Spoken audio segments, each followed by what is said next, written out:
Happy Friday. Welcome to the podcast. My name is Mike Bankhead. I am your host. I am a bass player and songwriter from the Gem City, Dayton, Ohio. My guest on this episode number 67. My guest is John Dubuc, who is also a songwriter based right here in Dayton, Ohio. And we're going to go deep into the craft of songwriting on the You Could Be My Aramis podcast. I think you're going to like this conversation. Here we go. Hold on. Got it. You do. John Dubuc, All right. Where have you been all my life? I've been in Dayton, Ohio, most of it. I was probably in Chicago for 10 years of it. What year were you born, Mike? 1977. Okay. I'm a little bit younger than you. A little bit. I was born in 68. So I did live in Chicago for 10 years, almost 10 years. So from 94, actually New Year's Eve 93 into 94 through like 2003, part of 2003. The finest city in the Midwest, the greatest city in the Midwest, Chicago is. Well, next to Dayton. Dayton's wonderful. Chicago's bigger. By greatest, I meant largest in size. I know, and better food, and quite a lot of great architecture and all that stuff too. Yeah. In defense of our city, though, there is good food here if you know how to look around and find it. Right? There are people doing good work here. Seems to be getting better all the time too. Yeah, as it should. Yeah. So you make music, which is why we're having this conversation, because I usually like to talk to people that also make music. How did you get started doing that? I just did it like most, I guess, kids do. I fell in love with the Beatles when I was in third grade, maybe somewhere between third and fourth grade, and just fell in love with that and knew immediately that I wanted to, I wanted to be them until I probably was in like sixth grade. And then I realized that you can't be them. So I wanted to be myself. So I took guitar lessons for about a year and a half. And thanks to the late, great Morgan Taylor, who inspired me to take guitar lessons because he was, and I was jealous. And I just went from there. I took him for about a year and a half, realized I had no interest in theory at all because they tried to teach me the Alfred guitar method. And all I wanted to do was, and at the end of every class, they'd teach me one chord. They had just a big page at the back of the book that was just guitar chords. And I learned one of those every week. And once I knew enough chords, I was like, I don't want to take lessons anymore because then I could write a song. And I immediately at least tried to do that. That's awesome. So like basically that creative drive to express yourself is what makes you do music. As soon as you had the tools to write a song, you were like, forget technique. I'm going to go ahead and write songs. Yeah, I was always fascinated with just playing and singing and melodies, and just that for some reason just spoke to me. So it wasn't like a specific, like songwriting itself obviously wasn't a concept to me yet, but I just knew the Beatles made these songs, and then I started to get into other stuff too, like Creedence Clearwater Revival, and then just tiny little gateways. Then you meet friends. I had an older brother, which is the oldest story in the book, where he had a record collection that I perused, stole from, whatnot. And we also had the benefit of radio back then, like quality radio, 97X, Robin Plan specifically, Planet X, which was like a very late night show on 97X, and I would listen to that stuff. Put in tapes. You'd put in a cassette tape when I went to sleep, push play and record, and then like if I woke up in the middle of the night, I'd flip it over. So sometimes I would have an entire 120-minute cassette of just like all these punk rock alternative songs that I'd never heard before, and that opened up a whole new avenue. So that was kind of like that. I just sort of progressed, and I really loved music and wanted to do it. So I started a band, and you just start messing around and figure it out as you go. You have a reputation in our music community for, I'm going to say nice things because we don't say mean things, Uh-oh. for being no. You're a clever lyricist. Mhm. Thanks. Witty, I guess, would probably be a way to describe your lyrics. And also, you have a reputation for having a real knack with melody and writing a catchy hook. Where does that come from? I suppose if, whatever, I guess if there's like an innate thing that you just have, that's fine. But I guess the stuff I listened to was, or what I'm drawn to is that hooky, catchy, and lyrics. I don't know. That's different because I know, that doesn't mean a lot to me necessarily in the music I listen to. I mean, it does. It has to fit. I don't think lyrics have to be great or anything. They just have to be memorable enough and fit a bar that they're excellent. Happy birthday to you is not the greatest lyric ever, but it says exactly what it needs to say without being anything. So I guess the lyric part I just sort of developed, just with my own personality, but the hooks and stuff probably just from hours and hours of listening to hooky catchy music that I loved. So when it's time for you to write, this is the part where I got to get into more of your process. Yeah. You sit down and you're like, "This is John Dubuc songwriting time." What's the first thing you reach for? What's the first tool you reach for? My guitar, and then I pretty much I don't have a process where like I would just sit down and I'm going to write a song. I will just usually it'll just come if it's going to come. So I'll just be playing around on guitar and usually sing and play at the same time and hit a spot on a chord or something, and that just gets me going. That starts something, and it's usually not a like a continuous process all the way to the end in one sitting. It oftentimes weeks, months, years between starting a song and finishing it. Sometimes right away, as inspiration goes. But I think Todd Widener and I talked about this a lot because we would discuss songwriting. How, and he described it, which I thought was good, as like an auto garage or something like that, where you always have like a car on blocks that you're kind of just working on, and occasionally you'll just like find a carburetor that fits or something. And you try something, you retrofit things.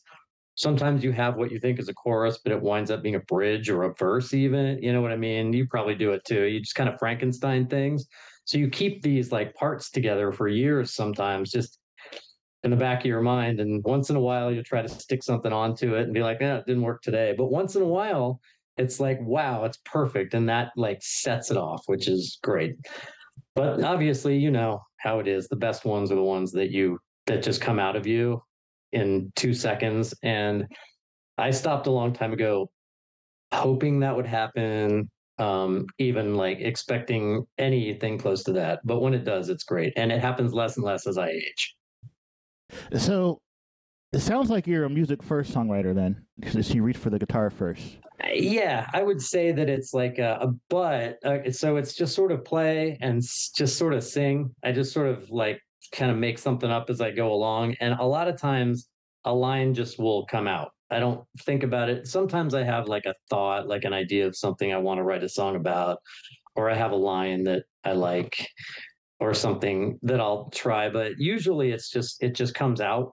So I'll write like a verse immediately and have like the lines come out. And I guess I just like naturally can find rhymes or something like that. And then it's always harder, once you get past the first verse, and I feel we can debate this at length, but I think like to me, there's something about the second verse that's the most important part of the song, because the first verse kind of catches you, but the second verse, I always feel like it should make the most impact, because you're in the song a little bit, they pull you in, and then you hit them with something big.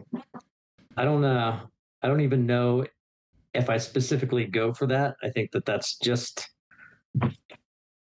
something I like, a philosophy I just feel is there, and that I think is in my songs. That makes sense. The second verse writer's block is a thing that is known familiar to songwriters everywhere. So the songwriters listening will be like, everyone's gonna be like, yeah, I get that. I can understand that point of view because if your listener is savvy, you like music, you write music, and we both listen to music. So obviously, since we make music, we're going to listen to it a little differently than your standard listener. Right. And at least when I write, I don't want to alienate the person that listens to music the way I do. Like, I don't want them to get on the song and be like, "This is boring," and then get out of the song. Right. Which means that your second verse needs to be decent. It can't be throwaway. And I feel like what you just said is a good explanation of that. Yeah, I mean, I think it's there's I don't even know. I don't even know how to describe the process of it, but and what you said about not wanting to alienate the people that aren't into what you're into. I think accessibility is huge, and I think that just for some reason, like making a point or like getting your point across in the simplest way possible is like the greatest form of flattery like to the listener. So you have to like make them feel comfortable, and you have to speak in a way that I think is accessible, which is what I try to do, which I think is a Midwest thing. Probably. It's important not to try to talk over anyone's head. So I don't know. I don't even have an example to give you, but there's just something about that second verse that really, really drives it home for me most of the time. You mentioned that you have songs that sit around sometimes for years. How do you remember them? Like, do you write them down? Like, a song list in progress, how do you, if you don't write, first of all, I would assume you write it down. I don't. You don't. All right. So since you don't, I knew we were going to, I was in the shower today. I'm like, he's going to ask me about writing stuff down. I don't write anything down. Which is fine. Some people don't. So you have a bunch of songs in your head that are in various stages of completion. Yeah, it's all in the hard drive, man. How do you not lose some of that? Like, what? I probably do lose some of it. Because you might have written, for instance, you might have had a great start to a song or got a great chorus idea, and you're like, that is brilliant, and then you're stuck. All right, I'll come back to that. How do you come back to it if you don't, like, what if it just disappears in your brain somewhere? The way I think of it is, if it does disappear from my brain, it probably wasn't worth keeping around. And it usually doesn't if I think it's pretty good. And there's stuff where I just like, I'm not sure if it's good, but there's something about it. And I just have always had that capacity to just retain it. And I have lost things over the years. I will remember things that I forgot years ago and be like, oh yeah. And it'll like somehow come up, and something I wrote in my 20s or something will pop up, and I'll be like, whoa, I remember that. That was a weird little thing I wrote that I always liked. And then that will become something 30 years after the fact, which is always interesting. But yeah, it's interesting. It doesn't, I don't write it down. I just hold on to it, and I always have, and I just have never questioned it, I guess. And when I do try to write it down, I don't like it. I don't like looking at it. Like, I cannot tell you how many good song ideas I've had where I wasn't around either my phone, like I'm in the shower. I wasn't around a place where I could make a voice memo or write it down, and they're gone. And I remember just being so frustrated, like, that was good. I wish I could have grabbed my phone and just sang myself 20 seconds. And so, like, to be able to keep all that in your head I'm impressed. Well, thank you. And I don't recommend it. These are not, of course, whenever I do this, it's never advice. It's just what I do or how I work.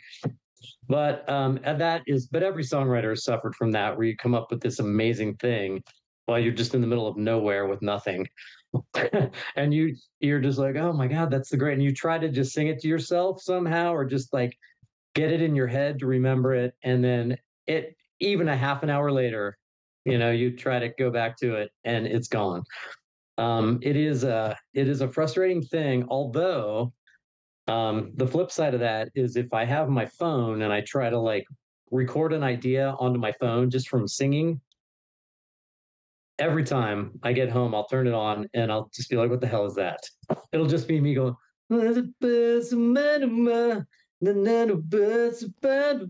and I'll be Dude, like, I've written what? songs on voice memos that sound like that. So yeah, I've Oh, yeah. And it's rare that I will actually make anything out of that because I can't decipher what I did or remember. And I think probably I've had a few beers most of the time when I do that anyway. But so what I'll do with my voice memos is because you know sometimes you hear the entire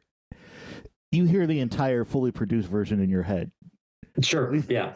So I have voice memos where I've sung myself like this is the guitar part, this is the guitar part, this is the bass part, this is the vocal melody part, and when I do that, I end up being able to put something together out of it. Otherwise, yeah, sometimes if it's just like one, blah, blah, blah, it's like what was I doing? What was I thinking? Yeah, it was amazing. It was incredible. I know, and in the moment, I was so sure. But it's you know, it's different for everybody. It's amazing that you can from a voice memo do a whole thing like that. I can't do that. I do have I do come up naturally though with arrangement kind of things. You know, I hear licks and riffs and stuff as I'm writing a song that I can't necessarily play or don't necessarily play, but they're there. So I always sing it as a part, kind of, you know, between words or whatever. So it's interesting, isn't it? It's fascinating. This is what made me jealous when I would read about Prince and the tools at his disposal because he had some substantial tools at his disposal. Well, he was famous for having a bunch of musicians on standby at all times in his studio in his house. So like when he would wake up at 3 a.m. with a music idea, which I'm sure happens to all of us. I have dreamt songs and then you wake up and you can't get it down quick enough and then it's gone, right? But he would have people around so that if he woke up at 3 o'clock with a song running through his head, he could call them and be like, let's go to the studio right now. And it's like, that would be so nice. That would be. I mean, I guess that's what you of course, he couldn't do that until he could afford to do that by working his ass off, nothing, you know, all the time. And he was pretty exceptional. Yeah, yeah. Not many people are like better bass players than your bass player, and better keyboard players than your keyboardist, and better guitar players than anyone. But yeah, everybody in his band was probably like the at least, you know, no better than the second best at whatever they were doing in the band, you know. Which is for me, I'm always the opposite, but I'm like the third best singer in my band and you know, third best guitar player and you know, well, drumming, forget about it. But I can't I have an idea and I can't always communicate it, and so I trust the other guys to do that for me.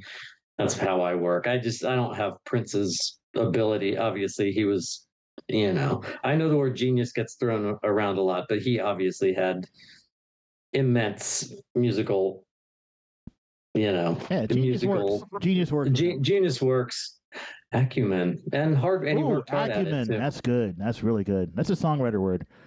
Yeah, REM used it, so. You can't use it now because Michael Stipe did. I can't use it. But your point about hard work is true. Genius only goes so far. You have to be willing to put the work in, and he certainly was.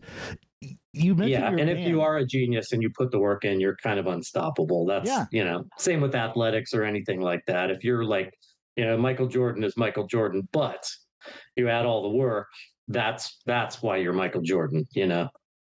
It's like it's something, and you know, I admittedly lack some of that. I'm not like the most motivated person in the world, and I can't help that. I mean, I work at it to, you know, to some degree to change that, but also my process is my process. So I've tried in the past to kind of force, you know, change or just work a little harder at songwriting, you know, just I'm going to really like push to make something happen. And it doesn't usually work with good results. The only thing that ever works like that is if I'll give myself like a project or something like that, or like a you know, I want to write a Bruce Springsteen song, or I'm gonna write. I have to write a song in 10 minutes, and I can only have 3 chords in it. I will give myself little challenges like that once in Oh a yeah, while. well, constraints really can goose creativity.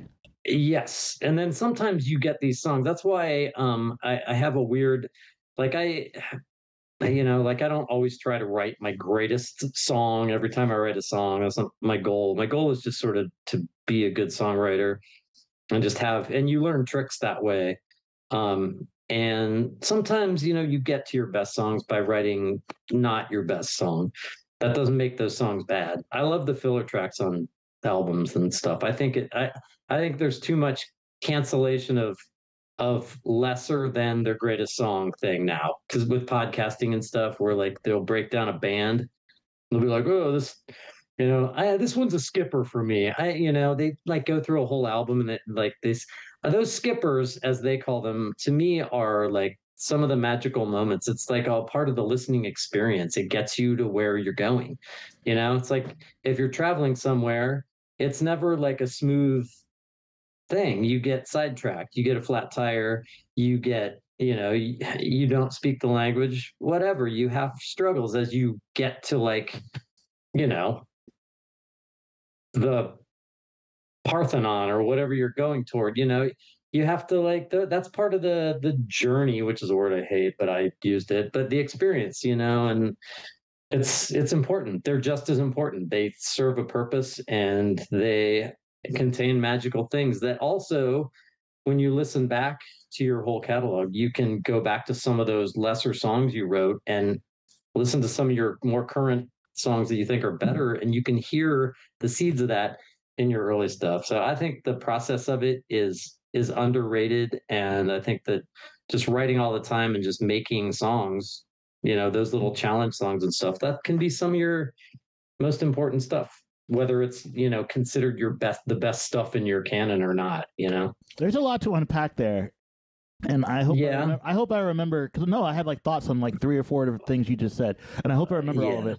I want to start. I want to start with the part where you said a song that's not your best doesn't necessarily have to be bad. That's true, and you also said something that I always say, but you said it in a different way. What I say is you have to write the bad ones to get to the good ones. Mm-hmm.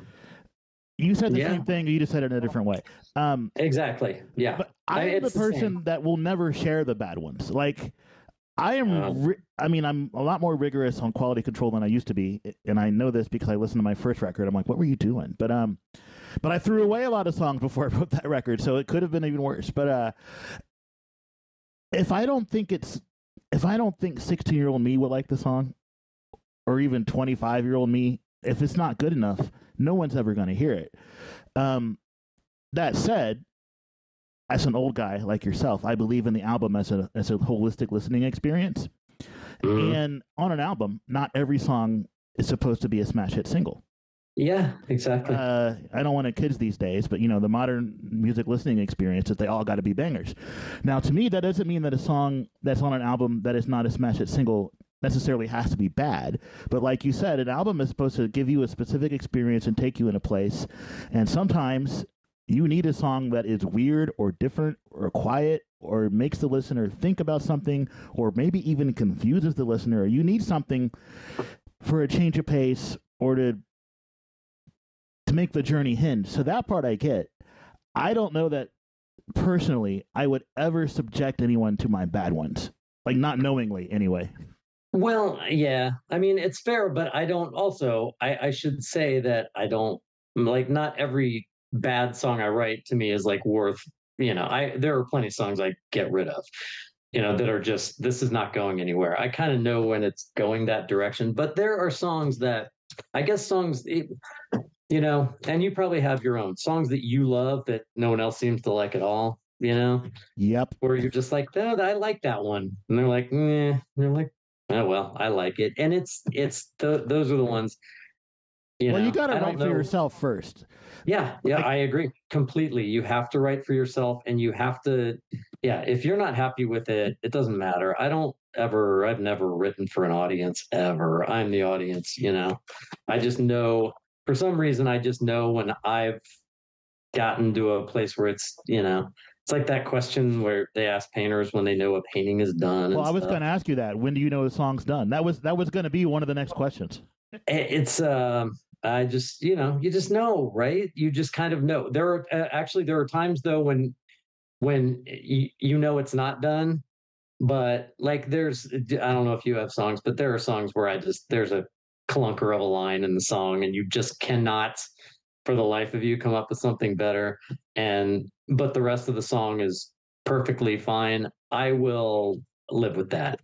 And I can always change it at another time. That's the other thing. Just because you recorded it and just because you wrote it at a time and it's like there's nothing, there's no rule that says you can't change it later on. Yeah. And every performance after that, sing the thing you wanted to sing if you come up with it later that you wanted to say. I've even heard Paul Simon say that. He was doing some playback of um, Graceland, and there was, I think it was the song Graceland. I don't remember the line in the song, but he was like, that right there, that line, never liked it, never could find anything better. I just had to live with it. And I'm like, yes, I just love when you see like the people who, are the supposedly the greatest at their craft. Everyone has the same problem, everybody. So it's beautiful that way, right? It is. I have an example of that. Fountains of Wayne, who you might know is one of my favorite bands and a strong influence in my songwriting. The first track on their first record, they have a lyric that goes, I went to Pittsburgh and joined a pro team. Talk about a bad dream. I broke a knee. That's how it was recorded. If you watch their videos on YouTube, because they're no longer a band, if you watch their videos when they play that live, they changed that I broke a knee lyric to they traded me, which is so much better. Way better. I wonder if they wish that they had recorded it that way. But at some point after they recorded it and while they were on tour probably, it hit them and they were like, well, let's just sing it this other way from now on. Yeah. I mean, and that's I've, like I've recorded where I have like a couple different takes on a line or something and you sing it, and sometimes the better take is the one with the line that's not as good, and sometimes you let it go. You can always like regret things. There's always going to be regrets, but I don't think it's that big of a deal, and it's ever changing. I just think people think that something is set in stone and you have to leave it a certain way. And I don't know, it's whatever. It's art. It's art. It's fluid. It's fluid. It never, ever stops changing. And that's why you keep practicing your songs and playing them and then changing how you do something. You could go back and re-record it and redo bands don't do that, I guess. Let's just go back and re-record our whole first album. Taylor Swift is, but that's she's doing it for a different reason. Yeah, but no, it's interesting. I mean, I love it. I love it all. I love all the stuff about music that's ugly. It's just people put so much on you to put out your best stuff or whatever, and they're not the ones creating it. You are. And if you can live with it, there's no reason why nobody else can. So it seems to frustrate people, though, to no end. True. I want to talk about something's not perfect, the perfect album. This is a perfect album. There are perfect albums, but I have. In your opinion, though, and this is true. That's very true. Music is so subjective, and sometimes it's hard to remember that, and I think it's hard to remember it because it means so much to us. Yeah, absolutely. But one of my favorite things is listening to like people argue over like, what's somebody's greatest. No, that's his greatest album. No, that's his greatest album. And I'm like, okay, obviously they're both his greatest album because you guys both feel differently about what's his greatest album. I don't think you can answer that. There's just your favorites. There's the artist's favorite. Probably there's the artist, you've probably thought people are crazy for liking a song or crazy for not liking a song. It's completely I think your greatest album is called Where Have I Been All Your Life? Are you going to argue with me? Because it's my only album. It's really good. Talk to me about making that. That album was a long, frustrating process. I actually recorded an entire album, like all of those songs with completely different musicians, like 3 or 4 years prior to that, and didn't like it. This is a lesson for everybody who, like, if you were talking about, over scrutinizing and over editing. I did that for years. I am a very patient person. I sat on that record forever. I had written these songs all while I was like a singer-songwriter in Dayton. When I moved here in 2003 from Chicago, for the first time ever, I had no band. And I realized by going to open mics at Canal Street Tavern that I had no chops at all. I mean, I had been playing in a band, playing rhythm guitar in a band. I could write songs, these poppy kind of songs, but I couldn't stand on stage and sing and perform by myself and get them across the way I wanted to. And there were some really, really exceptional people in Dayton at that time. I mean, yeah, and there always are, but I mean, at that time, but at Canal Street, specifically on co-op nights, on Tuesday nights, there were just some really, really heavy hitters and people like, Brody Porterfield, who is now in South Carolina, good friend of mine, was one of the most brilliant guitar player, singer, songwriters that ever lived around here. He's from South Carolina, but he came here for college and stayed for several years and graced the world with his talent. I saw him. I always wonder where he went to, so now I know. Yeah, and there were guys like Will Cope, obviously Todd Widener. Will Cope. I wonder where he is. That dude was. I think good. He lives in Texas. I haven't talked to him in years, but these people were great. There were so many good songwriters, and I was embarrassed, and I worked really hard to improve. And I did improve, and I'm still not, I always refer to my guitar playing as exceptionally adequate, and that's all I have ever really aspired to. Just accompanying myself. It's all about the song for me. I've never been a person who wanted to be a great guitar player, my singing, I hate it, but it seems to get the point across. So songwriting's always been the thing for me, just getting my point across. And I improved enough that I've even forgotten where we're going with this, but that album. So I just started writing songs, and those songs, even though they were me singing and performing by myself, I always kind of pictured them with a band in the back of my mind. So I know I upset people when that album came out. I got, just people who had known me from the co-op days and stuff like that were like, oh, I like it better this way. I'm like, well, I can still play it that way, but this is how I always heard it in my head, so that's what I'm doing with it, and that's what it was. But it was years of just songs that I had written and just wanted to get out, and I finally did. I'm not 100% thrilled with it, but really, it's just full of these really catchy, not just catchy in the moment, but memorable hooks and lyrics. I remember texting you from our vacation in Mauritius, telling you that I was watching the Indian Ocean from my bed, and my wife and I are singing your song by the ocean.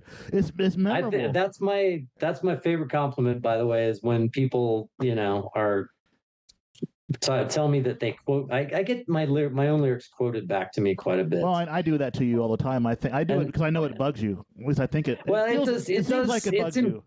It's embarrassing a little bit, but it's like it's the highest compliment, really. If you're somewhere, on the other side of the world, having an experience that involves a song I wrote, then there's not too many compliments that are greater than that, I suppose. I cannot tell you how many times in a conversation, if anybody ever says it's not that far, 25 steps to the old bar is said immediately after it by either my wife or I. It's like automatic. And Hey, It's totally organic because we'll be talking about something unrelated to you, right? It's like, oh, it's not that far. Yeah, just 25 steps to the old bar. see, All the time, dude.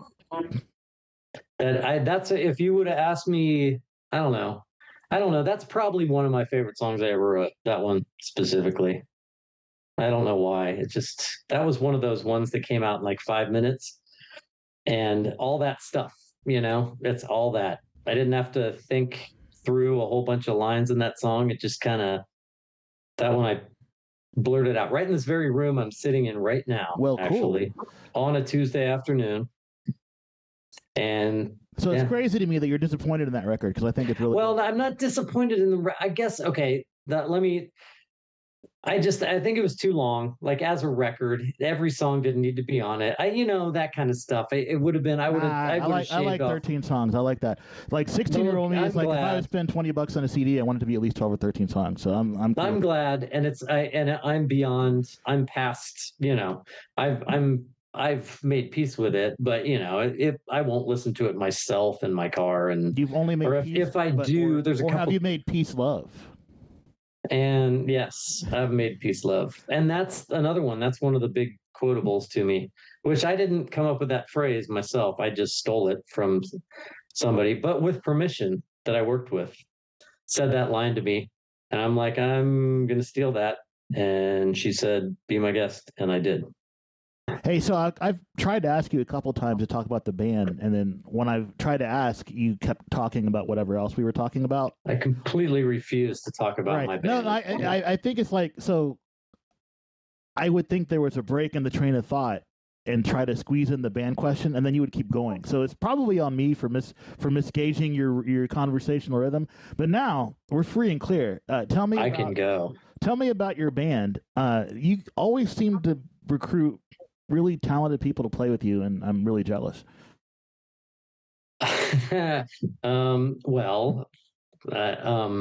Recruit is a is a word that they probably wouldn't appreciate, but I've asked people to play with me, and they've said yes. So that people have also said no, for the record. But I don't know. I'm happy for those that have said yes, and those that have said no, because they gave me an opportunity to play with the ones that said yes. So I've been lucky. So the gentlemen who recorded your album are not the gentlemen you're playing with now. So, but I want to talk about both sets of musicians. Who is on the album? The main band is Brian Hoflick on drums. Tom Rastikas played bass on the record, and Todd Widener played guitar, and then I played guitar also and sang. That's pretty good. A couple of guests in here. But yeah, it's good. It was a good group of guys. Yeah. And Tom Rastikas actually engineered that too, didn't he? He did. Well, he did. He engineered that, and then he didn't mix it because he kind of like the band. He left the band right at the end, actually kind of during that process. We got the whole thing. Well, that's not true. It was just after, but he kind of like didn't want to do the mixing. So we turned that over to Patrick Himes with the stuff that he had recorded. But yeah, it was a process that took a long time, and that was my fault for just kind of being wishy-washy about what I wanted or what I liked, and probably mostly about my vocals and stuff. But I think, it turned out okay, right? It was good. Yeah, it's great. None of those guys are in the current iteration of the Guilty Pleasures. Dear listeners, I know that is so weird. But dear listeners, John's group is called John Dubuc and the Guilty Pleasures. Or John Dubuc's Guilty Pleasures, actually. My bad, I messed that up. John Dubuc's Guilty Pleasures. Which is more an allusion to my just to my songs in general, which I just call it my songs, my guilty pleasures, or something like that. But I used to say guilty because I play a guild guitar, like my acoustic guitar. Well, I guess my electric now also, but I called them guilty pleasures in the old days. But I just sort of always liked that phrase, so I just kind of stuck with it. I don't have an opinion one way or another about a guilty pleasure. Some people like to be like, I don't believe in guilty pleasure. I do. It's fine. I think that a lot of things that please people, they feel guilty about, in music and all kinds of things. But Like ice cream? yes, ice cream was the example I was thinking of. But yes, of course, yeah, things that you do that please the hell out of you, but also, come with a lot of hard feeling. I like that. I also think it's like I'm a person that finds taste in word. I taste words. So the word guilty is salty to me, and pleasure is a sweet word to me. So I kind of like the sweet and savory thing going on there. I just like, there's something to it. It's but yeah, and also if it's John Dubuc's guilty pleasures, it also implies that you can change members of the band, and it doesn't, it's not like a one set thing, I guess. I don't know. I keep them. But yeah, nobody, that is interesting you bring that up. I didn't think about that. There is nobody that played on that record that is in the band currently. That's so funny. But I kind of passed it off as it went along. It was a gradual transition. So John Dubuc's Ship of Thesis? Yeah, John Dubuc's, yeah. How many people do you think are going to get that joke? I don't know. I don't. But you're a Ship of Thesis? Come on. Are you? I probably trying to make me look dumb on your own podcast. I pronounced it wrong. Theseus. It's Greek. Okay, well, explain that to me. I'm writing this down too, by the way. Oh, it's an old Greek. All right, so it's a thought experiment. So let's say Theseus has a ship, right? And a board or a nail goes bad, and you replace it, and something else goes bad, and you replace it. So eventually, you replace the entire ship. When you've replaced the entire ship, can you still say it's the same ship? Oh, interesting. It looks the same, but all the pieces are not the same as they were when you started. Exactly. Okay, there you go. And I totally pronounced it wrong, but yeah, that's what the illusion was. I like that.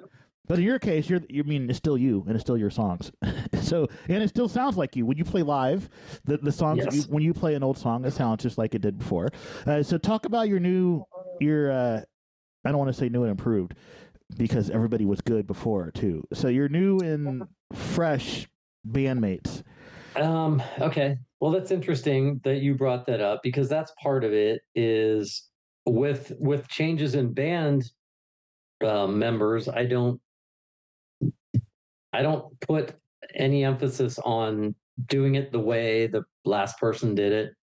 So I don't say, Kent Montgomery, learn the Todd Widener guitar parts, do it that way, do it, just, that's it. It's, And the same with Todd Widener learned the songs from Brody Porterfield, who played on the original thing I recorded. I said so there were different musicians on an earlier iteration of the same album that I never put out. So those are out there somewhere, not out there, but I've got them on Dropbox. Maybe someday. That sounds like useful behind the scenes content for like a Patreon or a subscription or something. Perhaps, if I ever decide.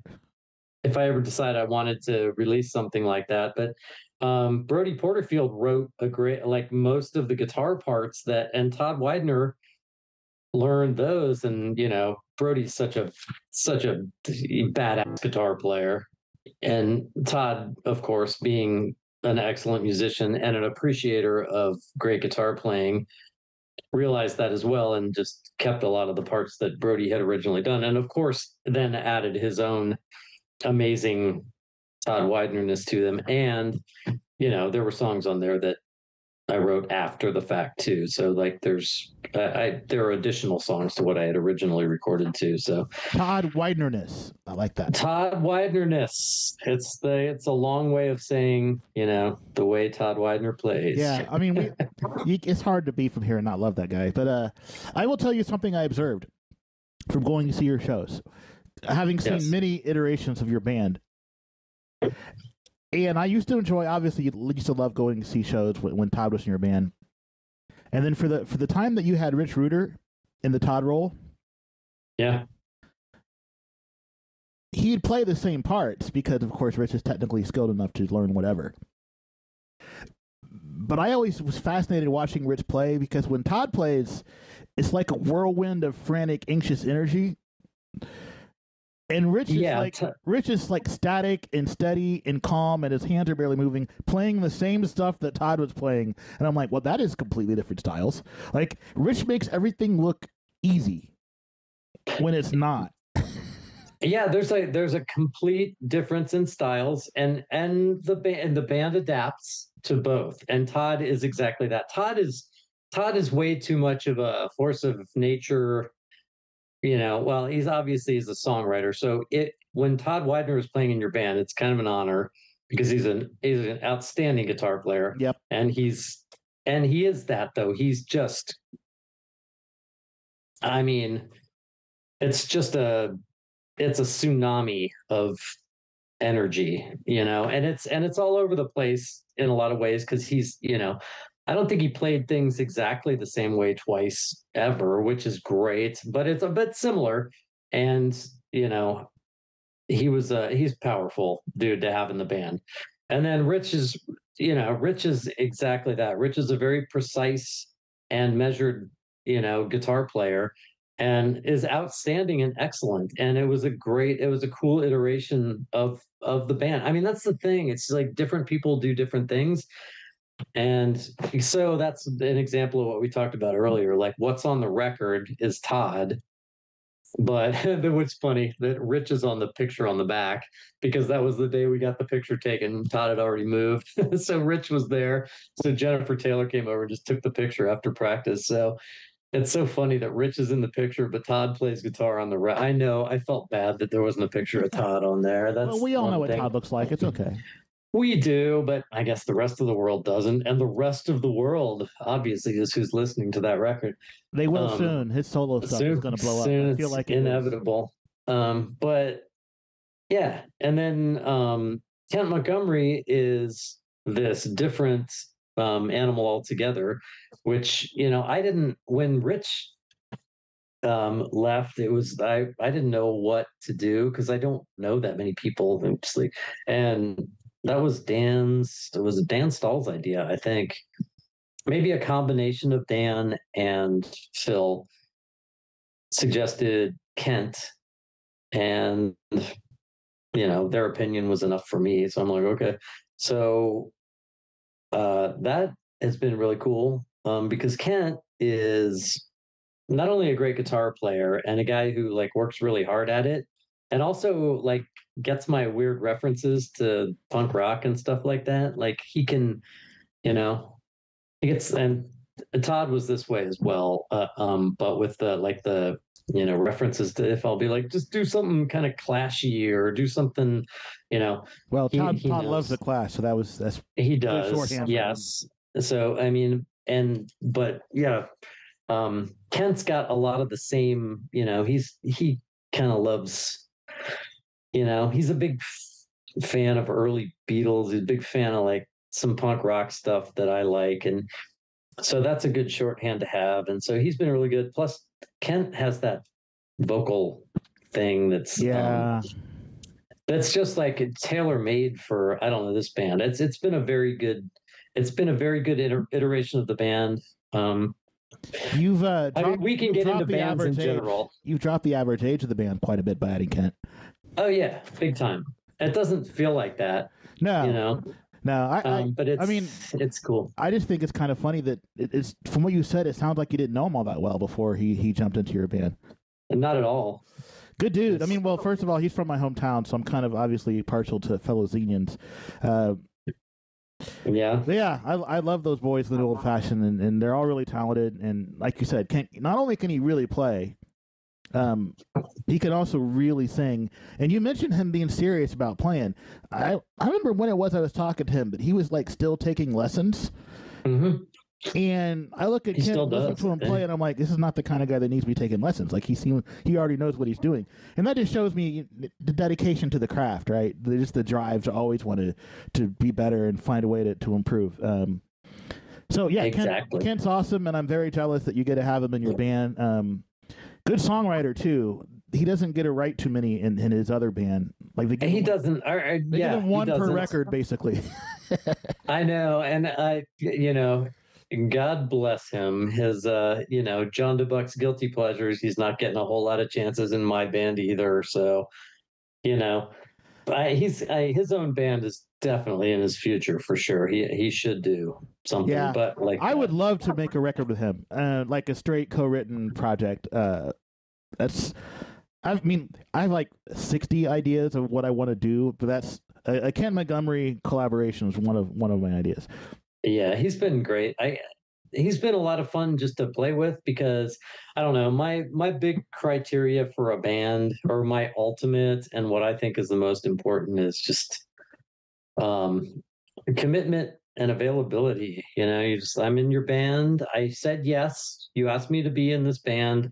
I said yes, and I can commit to 1 day of practice a week. That is like my big and this has been like the greatest iteration of the band for this. Like it's great communication, and it's been a lot of fun. And my thing is not like the great, all I want is people who have ideas, and I let them have their ideas. I don't like tell anybody what to play or anything. So like you don't write all the other parts. You're just writing Not the structure no. of the I mean, song. there are suggestions I will make, or there will be things, like I said earlier. I'll have a guitar part in my head that like definitely has to be there. Like a riff or something that just pops up when I sing the song. It's got to be there. And I can communicate that, and that's no problem. But yeah, I trust the other people to be. I'm not a bass player. If I try, and you are, but I'm not. I'm not a drummer, and if I tried to do that, it would not be good. It wouldn't be nearly as good as what Phil Cavanis can do. Well, I'm glad you mentioned Phil. Talk to me about him. By the way, dude can sing. Dude can really sing. Phil can sing, and Phil is an outstanding bass player and just an outstanding musician and all around great dude. And he is a Swiss Army knife of sorts. And I don't know, he's an open-minded guy, and so is Kent, and so is Dan Stahl. Dan, very steady drummer.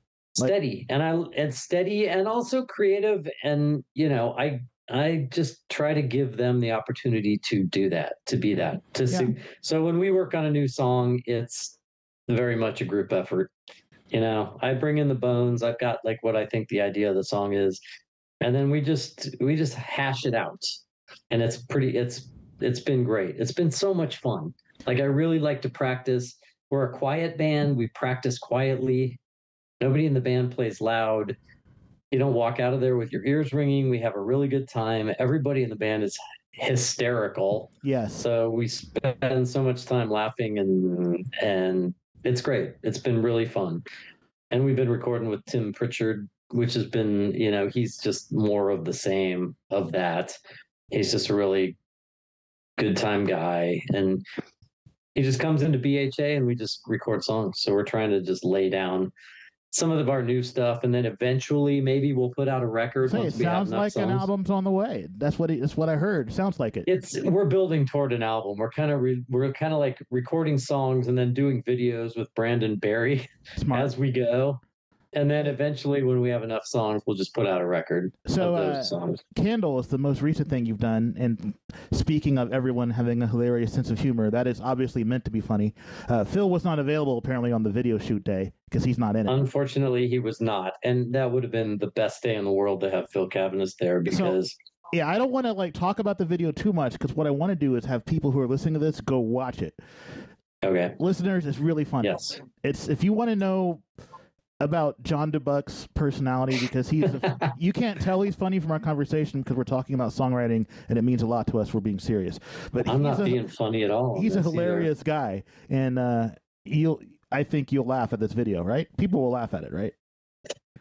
I think so. And I can't take credit for all of that because it's the same. It's more of the same. It's sort of it's what our practices are. That's what we're like in general. It's kind of like just be yourself and do whatever and see what happens. And it's funny. And Brandon Barry is obviously the same way. Yeah. So we just kind of gave him carte blanche, and we're just like, just record stuff, do what you want. He had some ideas, we had some ideas, we had some general ideas. Whose idea was it to put Kent in that wig?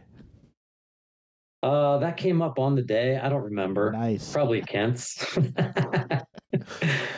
No, it's Probably. great. And I'll link to this in the show notes, dear listener, so you can go see it. Let me tell you, John, I'm actually kind of jealous about your band, and I kind of wish I had them. Now, if I had them, I'd have to make Phil play guitar because I've got bass covered. But yeah, I would love to play with those guys, and you're very fortunate to have such talented people playing your songs. Thank you. I agree.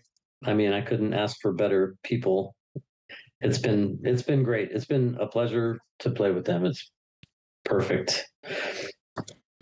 Now it's time for shameless promotion. Where can people find John Dubuc on the internet? At all the places you would expect to find us: Bandcamp, Facebook. You know all the other ones, right? I'm terrible at this. All the places you find music, because we were on Magnaphone Records. So Tim and Dan take care of all that stuff, and they put us on all the social medias that I couldn't possibly tell you how to find. But all right, I'll link to your Magnaphone Records page in the show notes too, and then let people see it. So that's perfect. Yeah, we don't have too much time left. There's a couple of questions that I always ask every guest. First, did you ever go on the Gym City podcast with Izzy Rock? I did. Did he ask you what your childhood smells like? Because I stole that question from him. So if you've already answered that, I don't want to have to ask you again. Well, my childhood, I think I probably told him that because I don't have a sense of smell. Oh, then we skipped that one. Here's the question.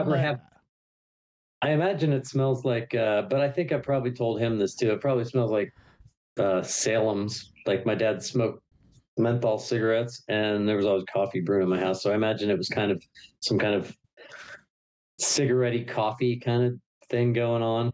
Think back to your youth, as YOUF, youth, your childhood.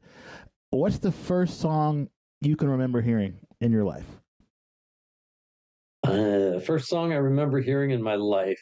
I don't have a specific song, but it had to be some kind of Christmas record, either by Johnny Mathis or Perry Como or something like that my mom listened to. That was probably the first thing I heard. I had to be. Nice. Because my mom loved Christmas music and all of it. So, or Nat King Cole or something like that. Any final messages or thoughts for the listeners before we go? Gosh, so many. Thank you for your support over the years. I do love to write songs and perform for people, and I think it's super important to support local music, continue to do that, and be a good listener and be a good fan, and learn about music, learn about all kinds of music, and continue to appreciate it and grow as music fans. Fantastic. And we should probably tell people to come see you at South Pack Tarvin on Friday, December 16th at 8 p.m. That's true. Playing with Brandon Barry, who's flying into town. I just went to visit him on Whidbey Island a couple of weeks ago, and that was fun for like 4 days. It was a good time. But yeah, he's coming in. I'm playing a show with him, The Paint Splats, which is just him and Eric. And Bruce Hall is playing bass with him at this show. And I'm just going to do a solo set to open. Also, Vagabond down at the Front Street space, if you guys are familiar with that, Vagabond Studio. We're playing a show on December 2nd there also, which is like a recommended $20 donation at the door. You can pay whatever you want. December 2nd is actually the day that I plan to put this podcast up, but it'll go up in the morning. So, dear listener, So first Friday. If you are listening tonight. to this, if you're listening to this today on December 2nd, go see John Dubuc at Vagabond tonight over on Front Street. You will not regret it. If you don't know him, meet him. He's very friendly. He's very nice. He won't bite you. All that good stuff. Oh, thanks, Mike. This has been fun, man. Thanks once again to Mr. John Dubuc for being on the podcast today. Thank you, dear listeners, for listening. If you live in the greater Dayton area, come see John Dubuc's Guilty Pleasures tonight at the Vagabond Art Studio down there on Front Street. It is a suggested donation of $20, but you could donate whatever you wish. And John Dubuc is playing South Park Tavern with the Paint Splats in 2 weeks. On the way out, I wish to humbly ask you to like or subscribe to this podcast wherever it is you listen to podcasts if you enjoy what you hear. And I wish you a happy weekend. Bye.